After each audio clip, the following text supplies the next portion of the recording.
سلام على عباده الذين اصطفى أما بعد. رمضان المبارک کی مناسبت سے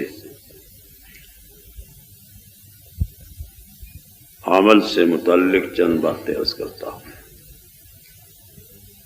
پچھلے جمعے کو بھی میں نے یہی گزارشات کی تھی 16 بلاک میں، لیکن چونکہ جمعے پر وقت بہت کم ہوتا ہے، بات ادھوری سی رہ جاتی ہے، بات پوری نہیں ہوتی. چند چیزیں ہر نیک عمل سے پہلے ضروری ہے اور چند چیزیں ہر نیک عمل کے بعد ضروری ہے.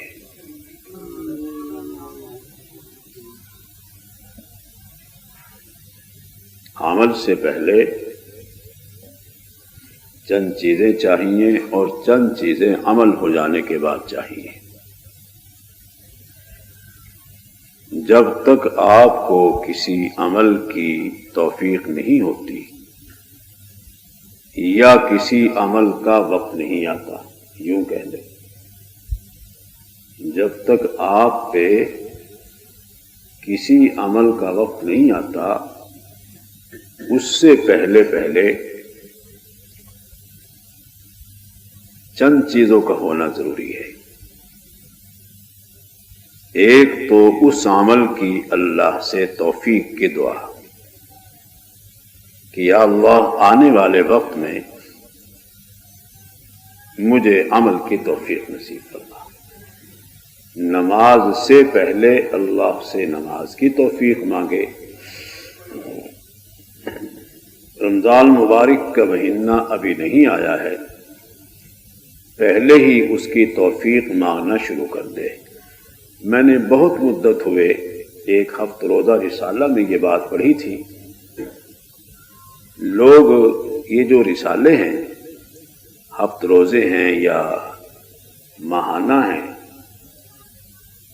عام جو آج کل رواج چل گیا ہے، کوئی خاص اوقات کی نگاہ سے لوگ نہیں دیکھتے نہ پڑھتے ہیں،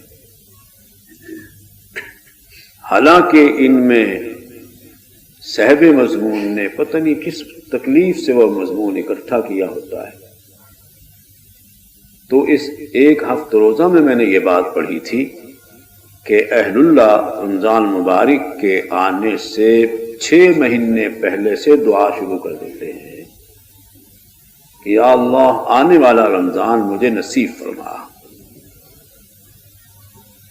سمجھی بات؟ کیوں میرے بھائی؟ کسی وقت بھی رکاوٹ ہو سکتی ہے. میری طرف دیکھو، ادھر نہ دیکھو. کچھ مجلس کے عادات ہوتے ہیں. ایک دفعہ ایک بزرگ کی مجلس میں بیٹھا تھا، بچپن تھا، وہ ارشاد فرما رہے تھے. مجلس خاص تھی، اہل علم کی مجلس تھی، علماء کی مجلس تھی، بہت بڑے بڑے بزرگ اور بڑے علم کے پہاڑ لوگ موجود تھے. میرا چونکہ بچپن تھا، طالب علمی زمانہ تھا، میں جو بھی آدمی آئے ہر آنے والے کو جھانک کے دیکھوں. اتفاق کی بات ہے ان بزرگوں کا چہرہ میری طرف تھا. مجھے فرمانے لگے کہ بچہ یا تو مجلس سے اٹھ جا یا مجلس میں بیٹھنے کا ادب کر. سارے مجمع میں. تو اس لیے مجلس میں ادھر ادھر دیکھنا یہ مناسب بات نہیں ہے. اور آپ یقین جانیے، میں اپنی تعریف میں تو نہیں، آپ کی تعریف میں یہ بات کہتا ہوں کہ جتنا آپ توجہ سے بیٹھو گے، اور ہمیشہ ہی کہ میری یہ گزارش ہوتی ہے اور تجربہ ہے میرا، جتنا سامعین توجہ سے بیٹھیں گے، اپنی بات کرتا ہوں، دوسرے حضرات کا مجھے کیا علم، اتنا ہی اللہ جل شانہ سامعین کی وجہ سے مجھ پر علم کا فیض عطا فرماتے ہیں. اب یہ آپ کی مرضی کی بات ہے. تو یہ باتیں جو میں آج کرنے لگا ہوں کہ کتابی باتیں نہیں ہیں، یہ وہ قدرت کی طرف سے، اللہ پاک کی طرف سے یہ عنایت ہو جاتی ہے سامعین کو فائدہ پہنچانے کے لیے. تو عرض یہ کر رہا ہوں کہ ہر آنے والے عمل سے پہلے اللہ سے اس کی توفیق مانگو۔ حضرت مولانا زکریا رحم اللہ کا خط سنایا کسی نے مجھے کہ ہمارے ابا جی کو مدینہ منورہ میں حضرت شیخ نے خط لکھا کہ میں فلاں تاریخ کو عمرہ کی نیت سے یا حج کی نیت سے حرمین شریفین کی حاضری دے رہا ہوں، دعا فرمائیں کہ میرے معاصی جو ہیں وہ کہیں رکاوٹ نہ بن جائیں، اس سفر میں میرے گناہ کہیں رکاوٹ نہ بن جائیں۔ ہمارے مرشد رحمہ اللہ کے ساتھ جانے والے ساتھی جو حج پر جاتے تھے، عمرے پر جاتے تھے، وہ بھی یہی قصہ سناتے تھے کہ مثلاً طواف ہو گیا، عمرے کے لیے پہلے طواف کرنا پڑتا، الحمدللہ اللہ نے اپنی توفیق سے طواف ہم سے کرا لیا، ورنہ کوئی رکاوٹ بھی پیدا ہو سکتی تھی۔ الحمدللہ اس کے بعد صفا مروہ کی سعی رحمت سے کرا لی، ورنہ اس میں رکاوٹ پیدا ہو سکتی تھی۔ میری جب میں 80 کے سفر میں گیا ہوں، ایک میرا مقتدی مجھے اتفاق سے مل گیا، میں تو عمرے پر گیا تھا رمضان میں، پھر حج کر کے آیا ہوں، تو وہ حج پر گیا ہوا تھا، کہنے لگا کہ ہمارے محلے کا ایک آدمی ہمارے ساتھ تھا، جب معلم کے مکان سے باہر نکلے اور حرم پاک کے بڑے گیٹ کے قریب پہنچے، اتنا مروڑا اس کے پیٹ میں اٹھے، وہ بیچارہ احرام کی چادروں میں ہے، اس سے اندر نہ داخل ہوا جائے، پھر گھر چلا جائے تو آرام آ جائے، اور حرم پاک میں داخل ہونے کے لیے کوشش کرے تو پیٹ میں اتنا درد ہو اس کے بیچارے کے سخت کہ وہ پریشان ہو گیا، آخر احرام چھوڑ کر اسے واپسی سفر کرنا پڑا۔ یعنی اس نے دور سے بھی بیت اللہ کو نہیں دیکھا، عمارت تو دیکھی، بیت اللہ کی جو عمارت ہے نا مسجد کی، لیکن جو اللہ کا گھر ہے بیت اللہ، وہ جس پر غلاف پڑا ہوا ہے کالا، اس کی زیارت تک نہیں اسے ہوئی، وہیں سے واپس ہو گیا۔ اگرچہ بعد میں پھر ایک اور سفر کیا، اللہ نے قبول فرما لیا، پھر آپ یہ سے ہو گئے، تو مالک کی مرضی کی بات۔ تو میرے بھائی پہلی دفعے یا عمل کا بھی ٹائم نہیں آیا، اس سے پہلے آپ اللہ سے کیا مانگیں؟ اس عمل کی توفیق مانگیں، یہ ہمیشہ یہ بات یاد رکھنا۔ اگر عمل کی توفیق آپ کو مل گئی تو فبیہا، اور اگر آپ سے وہ عمل نہ ہو سکا، آپ نے دعا کر دی، یقیناً اللہ جل شانہ کے ہاں آپ کا وہ عمل لکھا جائے گا، یاد رکھنا، وہ عمل آپ کا کیا ہوگا؟ لکھا جائے گا۔ تو ہمیں تو مقصد اللہ کی رضا چاہیے بھائی، نہ یہاں حج مقصود ہے، نہ یہاں نمازیں مقصود ہیں، کچھ بھی مقصود نہیں، سب کچھ مقصود تو ہے خدا کی ذات ہے۔ اگر وہ اسی پہ راضی ہے تو ٹھیک ہے۔ تو عمل سے پہلے آپ کو اللہ سے کیا مانگنی چاہیے بھائی؟ اس عمل کی دعا مانگنی چاہیے، چاہے وہ عمل فرضی ہو، چاہے وہ عمل نفلی ہو۔ نفلی عمل ہے اس کا کوئی ٹائم نہیں ہوتا، وہ جب چاہیں مانگ لیں، اور اگر کوئی فرض کا عمل ہے تو اس کے وقت سے پہلے اللہ سے کیا کیے؟ عمل کی دعا مانگیے کہ یا اللہ مجھے اپنے فضل سے، اپنی رحمت سے یہ عمل عطا فرما دے۔ ایک آدمی نے مجھے قصہ کی، خدا کی مخلوق ہے، بازار کا آدمی ہے، دکاندار ہے، مجھے قصہ سنایا کہ میں نے اللہ سے دعا کی، یا اللہ مجھے فلاں چیز عطا فرما دے، تو ایسی کوئی غیب سے کیفیت سے آئی کہ ہم نے عطا کر دی۔ مجھے اوابین کے نفل عطا فرما دے، فرمایا عطا کر دیے۔ مجھے اشراق کے نفل عطا فرما دے، فرمایا عطا کر دیے۔ جب میں نے تہجد کی بات کی، فرمایا یہ تیرے بس کا سودا نہیں ہے، اس کو رہنے دے۔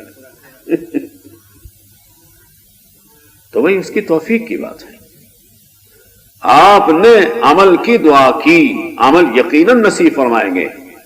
من کان یرید حرث الآخرہ نزد لہ فی حرثہ، جس نے آخرت کی کھیتی کا ارادہ کیا ہم بڑھائیں گے، نزید لہ فرمایا۔ ایک بات تو یہ ہے، دوسری بات یہ ہے عمل سے پہلے آپ نے توفیق مانگی، دوسرے نمبر پر اس عمل کے لیے آپ اللہ سے اخلاص مانگے، یا اللہ عمل عطا فرما، اخلاص والا عمل عطا فرما۔ بعض دفعے عمل ہو جاتا ہے، نیت صحیح نہیں ہوتی، تو عمل مانگنا ہے نمبر 1، لیکن عمل بھی کون سا مانگنا ہے؟ اخلاص والا۔ یا اللہ مجھے اخلاص والا عمل عطا فرما، کیونکہ میرے بھائی اخلاص ہی ایک ایسی چیز ہے جس سے اللہ کے ہاں اس عمل کو شرف قبولیت عطا ہوگا۔ ورنہ حدیث پاک میں حضور اکرم صلی اللہ علیہ وسلم نے 4 مثالیں دی ہیں، یاد رکھنا۔ ایک حدیث میں 3 آدمیوں کی اور ایک آدمی کی علیحدہ مستقل مثال دی، سخی کی مثال دی، شہید کی مثال دی اور عالم کی مثال دی کہ ایک عالم نے علم پڑھایا ساری زندگی، اللہ پاک پوچھیں گے عن عمر فیما افنا، عمر تو نے کہاں خرچ کی؟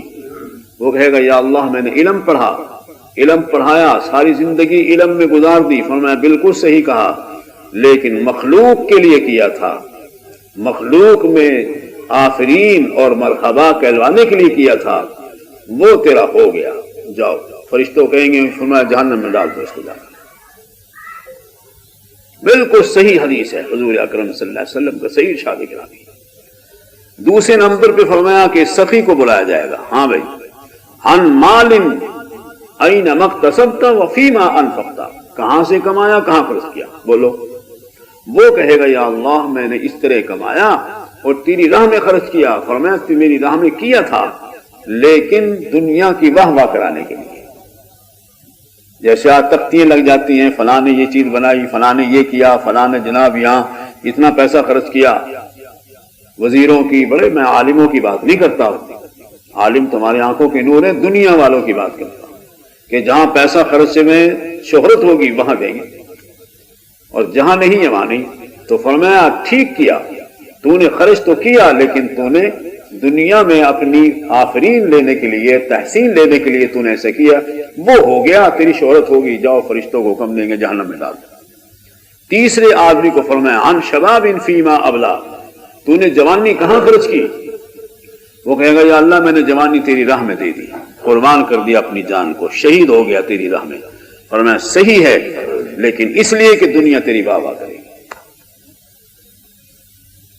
اور یہ 3 تو ایک مستقل حدیث میں آتے ہیں۔ ایک حدیث پاک میں مشکات شریف کی حدیث ہے، آپ صلی اللہ علیہ وسلم فرماتے ہیں کہ جہنم کا ایک کنواں ہے جسے جب الحزن کہتے ہیں، وہ جب الحزن جو ہے اس سے جہنم 400 دفعے پناہ پکڑتی ہے روزانہ، 400 دفعے جہنم پناہ پکڑتی ہے جب الحزن سے۔ تو حضرات صحابہ کو تو بہت ہی یعنی کیا کہتے ہیں ہیبت سی ہوئی، پوچھا حضرت اس میں کون ڈالا جائے گا؟ فرمایا حضور اکرم صلی اللہ علیہ وسلم کا پاک ارشاد ہے القراؤون المراؤون، وہ قراء قرآن پڑھنے والے جو ریاکاری سے قرآن پڑھتے تھے۔ یعنی اللہ نے کتنی سزا رکھی، اندازہ فرماؤ، زانی، چور، ڈاکو، بدماش، اس کی اتنی سزا دی جتنی قرآن ریاکاری سے پڑھنے والے کی، کہ خدا کی کتاب تو نے راضی تو خدا کو کرنا تھا، اتنی میری عظیم کلام کے بدلے میں تو نے انسانوں کو لیا، یہ اللہ کو اتنا جلال آتا ہے۔ تو بھائی اس لیے عمل کی توفیق بھی اللہ سے مانگے اور اللہ پاک سے اس عمل میں کیا مانگے؟ اخلاص بھی مانگے۔ 2 باتیں ہو گئی۔ تیسری، اس عمل کے لیے استقامت بھی اللہ سے مانگے۔ بعض دفعے عمل ہو جاتا ہے، اخلاص سے ہوتا ہے، لیکن کبھی ہو گیا کبھی نہیں۔ بے شک آپ نے ایک قدم اٹھایا ہے اللہ کی راہ میں، ممکن ہے بخشش کے لیے اللہ پاک کے دربار میں آپ کا وہ ایک قدم بھی قبول ہو جائے، اس سے انکار نہیں، لیکن عمل میں کمال یہ ہے کہ اس میں استقامت ہو۔ پھر اس بات کی نا قرآن کریم نے عجیب فیض بیان کیا ہے، ان الذین قالوا ربنا اللہ ثم استقاموا تتنزل علیہم الملائکہ۔ واقعی فرماتے ہیں اولیاء اللہ سے اس کرامت نہ مانگو، اولیاء اللہ کو حکم دیا کہ تم کرامت نہ مانگو، لا تطلبوا الکرامہ اطلبوا الاستقامہ فإن الاستقامة فوق الکرامہ۔ فرمایا اللہ سے کرامت نہ مانگو، اللہ سے استقامت مانگو۔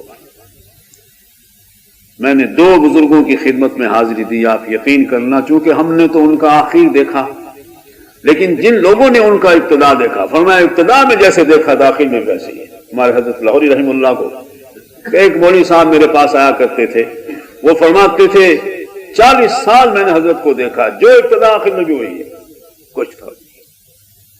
کچھ فرق نہیں ہے جو معمولات۔ دیکھیے ایک ہے عذر، بیماری، وہ تو ہر انسان کے ساتھ ہے نا۔ حدیث پاک میں ہے، آپ صلی اللہ علیہ وسلم نے بھی بعض نمازیں بے ہوش ہو جاتے ہیں، پھر ہوش آتا ہے، پھر فرماتے ہیں کہ نماز ابو بکر کو کہو نماز پڑھائے، ابو بکر نماز پڑھاتے رہے تو حضور گھر ہی پڑھتے ہیں نا بھائی، اگرچہ بعض نمازوں میں تشریف بھی لائے لیکن گھر پڑھنا بھی ثابت ہے۔ اس طرح موسم خراب ہو گیا، صحابہ کو فرمایا کہ اعلان کر دو مؤذن کو کہ نمازیں اپنے کچاؤ میں پڑھ لو، اگر یہاں آؤ گے تو کپڑے خراب ہوں گے، نمازیں پھر کپڑے خراب ہو گئے، ناپاک ہو گئے تو نماز میں خلل پڑے گا، لہذا اپنی جگہ۔ عذر اور چیز ہے، لیکن استقامت یہ بہت بڑی نعمت ہے، تھوڑے سے عمل پر استقامت۔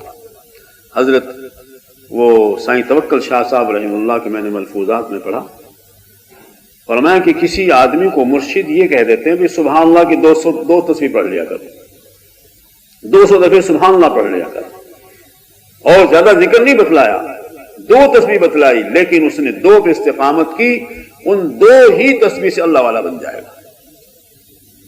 صرف سبحان اللہ کی 200 دفعے پڑھنے سے، وہ تو مرشد کے حفظ پہ ہے نا بھائی، تھوڑا بتائے زیادہ بتلائے، اگر اس نے انہی 2 تسبیحوں پہ استقامت کی اللہ والا بن جائے گا۔ اور اگر ہر جائی ہے، کبھی یہاں پھر رہا، کبھی وہاں پھر رہا، کبھی کسی بزرگ کے ہاں چلا گیا، کبھی کسی کے ہاں چلا گیا، مزے چکھتا پھرے، تو بھائی اس کی مرضی کی بات ہے۔ ہم نے تو 25-30 سال میں بہت کچھ دیکھا۔ ہمارے حضرت جی پوچھتے تھے بھائی استقامت نصیب ہو گئی، معمولات پر استقامت ہے، یہ پوچھتے تھے۔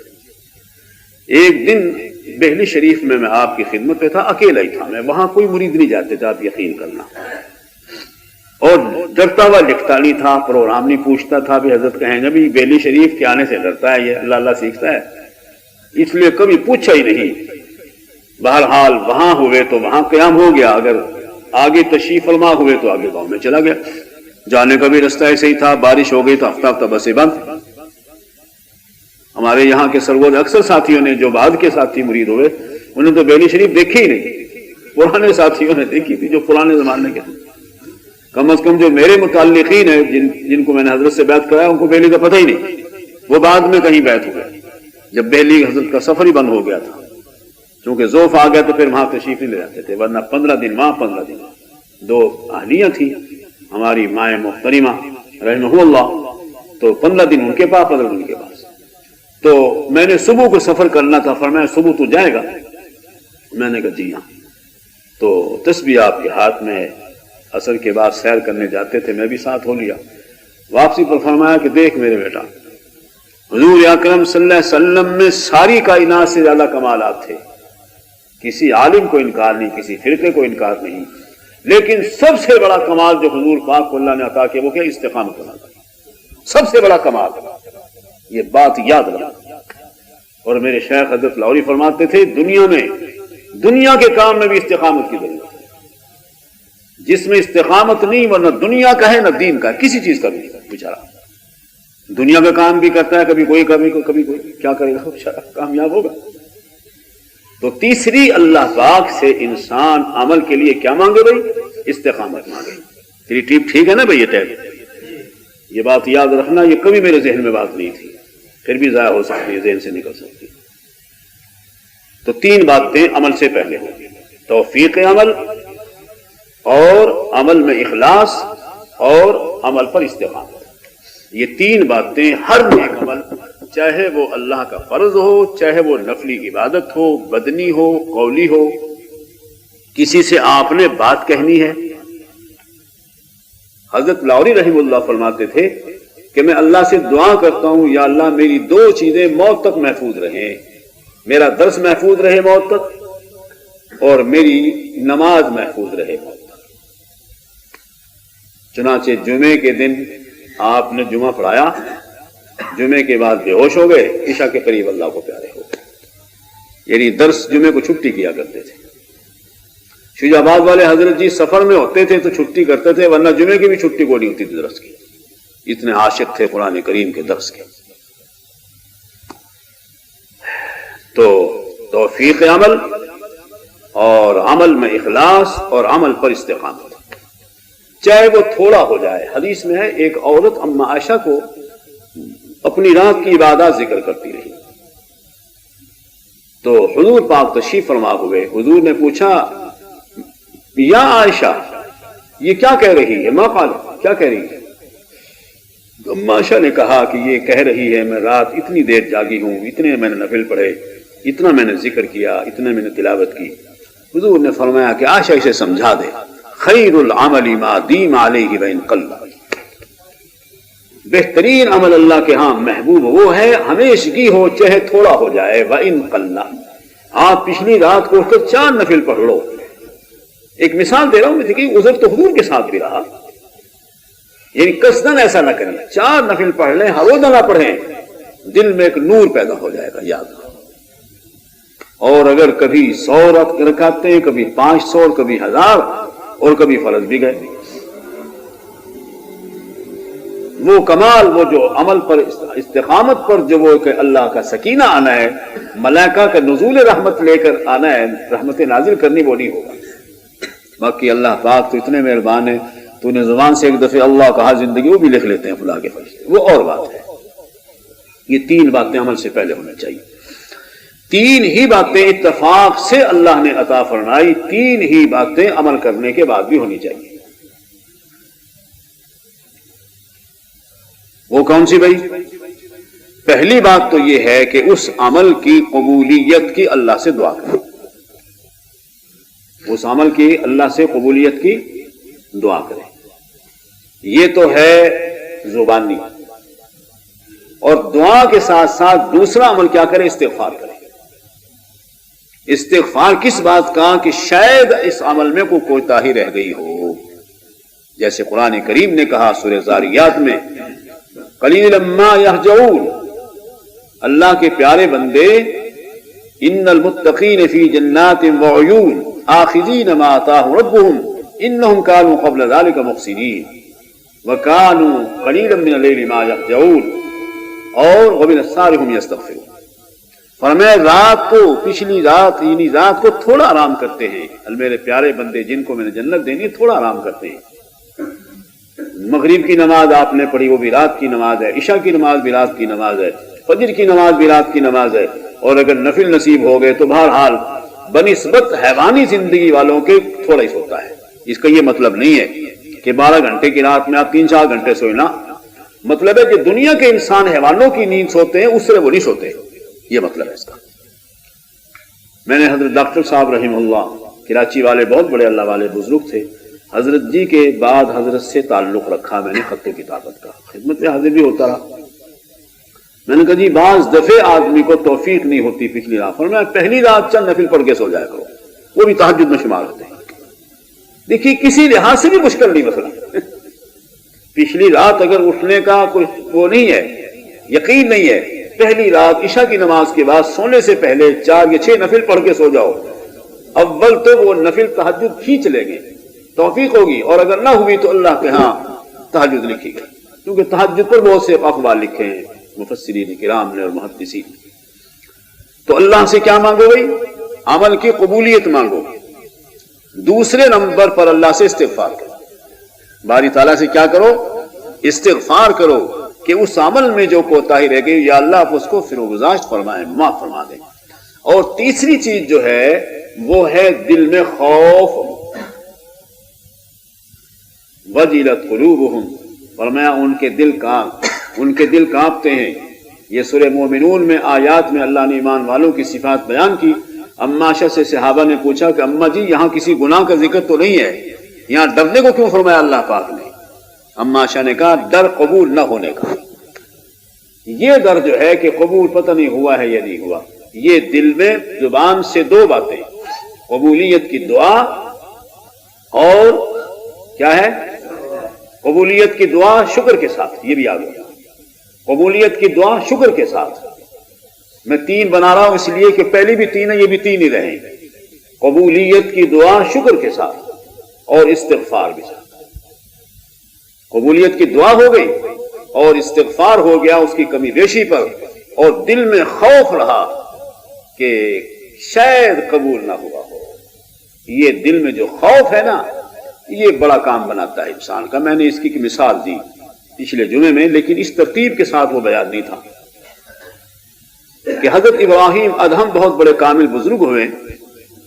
کسی کو خواب میں حضرت ملتے ہیں انتقال کے بعد. فرمایا کہ حضرت اللہ کے ہاں کیا معاملہ ہوا؟ فرمایا اللہ نے رحمت فرما دی، بخشش ہو گئی، لیکن میں اور میرا ایک ساتھی تھا، ہم دونوں اکٹھے مجاہدات کیا کرتے تھے. میں مجاہدات میں اس سے کامل تھا، وہ مجاہدات کے معاملے میں کمزور ثابت ہوتا تھا. جو بھی ہم جذبہ دل میں رکھتے میں پورا کر لیتا، وہ اس میں ادھورا رہتا تھا. لیکن اسے افسوس لگتا تھا، اسے بعد میں ایک افسوس سا لگتا تھا کہ دیکھو یہ عمل پورا کر لیتا، مجھ سے رہ جاتا ہے.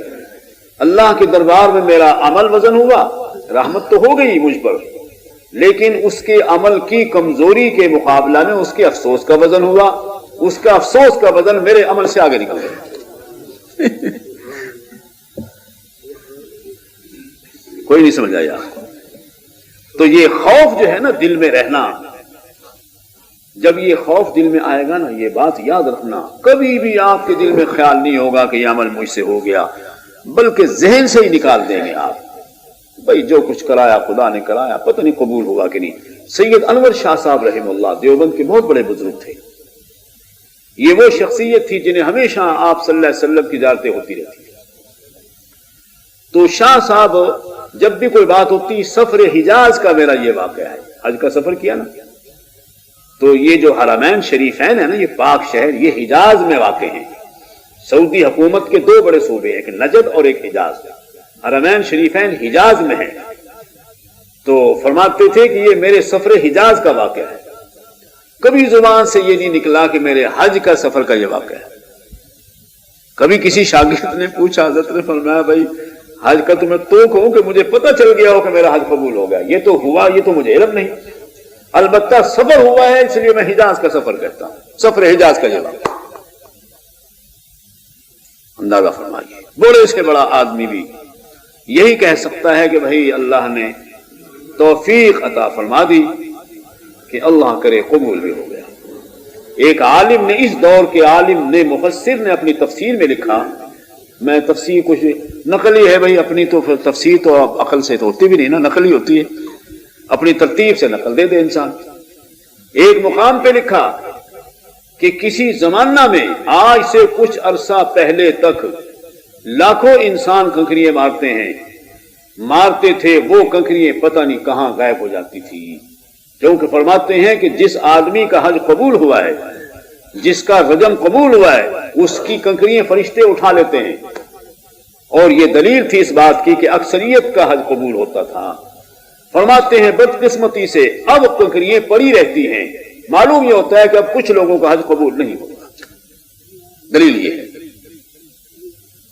تو میرے بھائی، اس خوف کی بڑی ضرورت ہے، اور اس سے عمل ایسا پیارا بن جاتا ہے اللہ پاک کے دربار میں، ایسا شرف قبولیت ہے کہ میں ایک مثال دیا کرتا ہوں. میں نے کسی اپنے بزرگ سے سنی یا پتہ نہیں کہیں پڑھا کہ ایک بادشاہ بہت قدردان تھا. جو اسے کوئی ہدیہ تحفہ دیتا نا، ہمیں بھی حکم ہے تحادہ تحابہ، ایک دوسرے کو ہدیے دو، تحفے دو. بھئی آپ دے تو میں کیوں نہ دوں؟ تحادہ تحابہ، ایک دوسرے کو ہدیہ دو، تحابہ، آپس میں محبت پیدا ہوگی. فرماتے ہیں جس آدمی کا تمہارے دل میں بغض پیدا ہو جائے اس کو ہدیہ دو. کون دیتا ہے بھائی؟ اب تو گالیاں دے گا، برا بھلا کہے گا. تعریف کرو اس کی اور اس کو ہدیہ دو، تمہارے دل سے اس کا بغض نکل جائے گا. لیکن اب تو پرورش کی جاتی ہے بغض کی، پالتے رہتے ہیں اسے، اور پھر اس بغض کی بنا پہ کتنی غلطی، کتنی گناہ زبان سے انسان نکالتا ہے. تو وہ بادشاہ بڑا قدردان تھا، کوئی بھی ہدیہ لے جاتا اس کو باقاعدہ قدر کرتا. ایک ذمہ دار تھا ایک علاقے کا چھوٹا سا، اس کے پورے علاقے میں پانی نمکین تھا، اس کے کنویں کا پانی میٹھا تھا. اس نے کہا بھی بادشاہ کے ہمیں پتہ نہیں پانی ہوگی نہیں، اپنے ملازموں کے سر پہ مٹکے رکھے اور پانی بادشاہ کے یہاں لے گئے. بادشاہ کا جب پہنچا تو بادشاہ نے قدر کی، بیچارے کو شاید یہ علم نہیں ہے، بہرحال جو کچھ ہدیہ دینا تھا دیا، اور اپنے مشیروں کو کہا بھی اس کو ہمارے چشمے بھی دکھا دو ذرا، تاکہ یہ نہ سمجھے کہ بادشاہ کے ہاتھ میں میٹھا پانی نہیں ہے۔ وہ چشمے دکھائے تو وہ تو بیچارہ شرم کا مارا گردن اونچی نہ کرے، بھئی میں تو بہت غلطی کر بیٹھا، اس کے ہاں تو کتنے چشمے ہیں۔ یہی مثال اللہ پاک کے ہاں انسان کے عمل کی ہے۔ حدیث پاک میں حضور فرماتے ہیں کہ ساری کائنات اکٹھی ہو کر خدا کی عبادت کرے، اللہ کی شان میں ذرہ بھر بھی اضافہ نہیں ہوتا، اور ساری دنیا اکٹھی ہو کر اللہ کی نافرمانی کرے، خدا کی شان میں کمی نہیں۔ ساری دنیا اکٹھی ہو کر اپنی ضروریات کو پیش کرے اور اللہ سب کی ضروریات کو پورا کرے، خدا بند تعالیٰ کے سمندر کے گناہوں کی بھی اسے پرواہ نہیں کرتے ہو، فضل فرما دیں گے، معاف کر دیں گے، ورنہ سزا دیں گے۔ تو یہ 6 باتیں ہو گئی، 3 باتیں عمل سے پہلے اللہ سے دعا عمل کی توفیق کی، اور پھر اللہ سے دعا اخلاص کی، اور پھر اس عمل پر استقامت کی۔ اتنی استقامت کے واقعات ہیں۔ ایک عالم، ایک بزرگ کہیں پڑھانے بیٹھا، زندگی وہی گزر گئی اس کی، لیکن اس کی موت نے بتلایا۔ ہمارے ایک بہت بڑے عالم تھے، بزرگ تھے، زندگی بھر پڑھاتے رہے، چھٹیاں کر کے گھر گئے تو پہلے تو فرماتے ہیں ان کے ساتھی کہ لاٹھی لے کر فرمایا بھئی یہ دیکھو یہ شیطان پھر رہا، یہ میرے پاس آتا ہے، تم اس کو مارو۔ اب وہ بہکانے کے لیے قریب آنا چاہتا ہے، چھوٹی لے کر کبھی ادھر بھاگتے ہیں، کبھی ادھر بھاگتے ہیں۔ وہ کہتے ہیں حضرت کہاں ہے؟ فرمایا یہ ابھی تھا۔ کبھی کہتے یہ آیا، دیکھو بھاگ گیا۔ پھر تھوڑی دیر تو یہ منظر رہا، یعنی شیطان کو لاٹھی سے بھگا دیا، اور پھر کچھ دیر کے بعد مسافہ شروع کر دیا۔ جو آپ پاس بیٹھے ان کو نظر نہیں آئے، اللہ کے ملائکہ ہیں جو مسافہ کر رہے ہیں موت سے پہلے، روح نکالنے سے پہلے۔ حافظ عبدالحق ہمارے حضرت جی کے پرانے امبالے کے خادم تھے، جس کے ہاں حضرت کا قیام ہوتا تھا، یہاں 21 بلاک میں۔ وہاں کا تو ہمیں پتہ نہیں، یہاں تو وہ 23 بلاک کے مدرسے میں قرآن پڑھاتے تھے، اور رات کو پھر اپنے ذکر اذکار میں بڑے پختہ تھے۔ اب تو کوئی حافظ قاری اس کو کہو تو اس بیچارے کو احساس ہی نہیں ہوتا کہ بھی یہ بھی کوئی سیکھنے کی چیز ہے۔ تو اپنے معمولات بھی پورے کرتے، مراقبہ، ذکر اذکار۔ تو موت سے کچھ دن پہلے ان کا بھائی تھا مولوی صوفی صدیق، اسے بھیجا کہ ان کو بلا کے لاؤ۔ مجھے اس نے بھی خواب سنایا، صوفی صدیق نے بھی۔ پھر میں ملنے گیا تو مجھے کہنے لگے چند دن ہوئے میں جاگ رہا ہوں، یہ نہیں کہ سویا ہوا ہوں، جاگ رہا ہوں، بس ویسے میں نے آنکھ بند کی، ایک آدمی آ گیا، بڑا سفید چہرہ اس کا، خوبصورت، اور صافہ باندھا ہوا، میرے ہونٹوں کو چوما، میری پیشانی کو چوما، میرے منہ کو بار بار چومتا ہے، بات نہیں کرتا، بس میرا چہرے کو بوسہ دیا اور غائب ہو گیا۔ میں نے پھر وہ آیت پڑھی قرآن کریم کی، میں نے کہا آپ کو مبارک ہو، یہ آپ کی حسن خاتمے کی علامت اللہ نے ظاہر فرما دی۔ تو بھائی 3 باتیں یہ کیا ہے؟ عمل کی توفیق، عمل میں اخلاص، اور عمل پر استقامت۔ یہ باتیں اللہ سے مانگتے رہو، اور جب عمل ہو جائے اس عمل کی قبولیت شکر کے ساتھ، یا اللہ تیرا شکر ہے تو نے اس عمل کی توفیق دی، لیکن قبول فرما۔ ابراہیم علیہ السلام ربنا تقبل منا انک انت السمیع العلیم، اے اللہ ہماری طرف سے قبول فرمائیے بیت اللہ کی تعمیر۔ معلوم ہوتا ہے نبی کو بھی یہ دعا کرنے کی ضرورت ہے، تو ہمیں آپ کو کیوں نہیں بھائی؟ پھر کتاب میں پڑھا کہ خیر اللہ کے اخلاص ہی کی وجہ تھی کہ آج دیکھو وہ مرکز بنا ہوا ہے پوری کائنات کے انسانوں کا۔ اور ایک اور آدمی نے بھی کعبہ بنایا تھا، اس کی نیت درست نہ تھی، فساد تھا نیت میں، اسے کچھ بھی نہ ملا بیچارے غریب کو، الٹا زندگی تباہی کا باعث بن گیا وہ۔ تو عمل کی توفیق یعنی عمل کی قبولیت شکر کے ساتھ، اور پھر اس عمل کی کمی پر استغفار، اور دل میں خوف، دل میں ہیبت کہ پتہ نہیں یہ عمل اللہ کے ہاں قبول ہوا ہوگا کہ نہیں۔ پھر یاد رکھنا وہ عمل انشاءاللہ اللہ کی توفیق و فضل سے، ایک عمل نہیں، اس قسم کتنے عمل میری آپ کی کیا ہے نجات کے باعث بن سکتے ہیں، سرفرازی کے باعث بن سکتے ہیں۔ اور یہ بھی کوئی بعید نہیں کہ باری تعالیٰ کے دربار میں جب تیرا معاملہ میرا معاملہ پیش ہو، اگر ہر عمل کے ساتھ ہم نے یہی معاملہ رکھا گناہ تو یقیناً ساتھ ملتے ہیں، عمل قبول ہو جائے نا، یاد رکھنا جب عمل قبول ہوگا تو گناہ کو بھی لے کے ساتھ جائے گا۔ تو بھئی جب گناہ نہ رہے اور عمل قبول ہو گئے تو کام بن گیا، پھر تو حساب بھی نہیں ہے، حساب بھی ختم ہو جائے گا۔ ایک بہت بڑے عالم تھے، ختم نبوت کا کام کیا کرتے تھے، میں نے ان کو بہت قریب سے دیکھا۔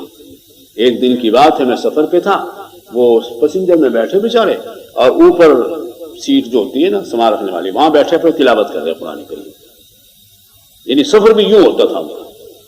تو کسی ہمارے شہر کے عالم کو خواب میں ملے، فرمایا کہ حضرت کیا معاملہ ہوا؟ فرمایا اللہ کے ہاں معاملہ میرا تو معاملہ بخشش کا ہو گیا، مجھے تو پتہ بھی نہیں چلا، میرا تو اللہ نے حساب بھی نہیں لیا۔ تو ہر عمل میں اگر میں نے آپ نے یہ بات سوچی اور ذہن میں رکھی تو انشاءاللہ وہ عمل شرف قبولیت حاصل کرے گا اور مزید اعمال کی بھی توفیق ہوتی چلی جائے گی ہمارے یہاں۔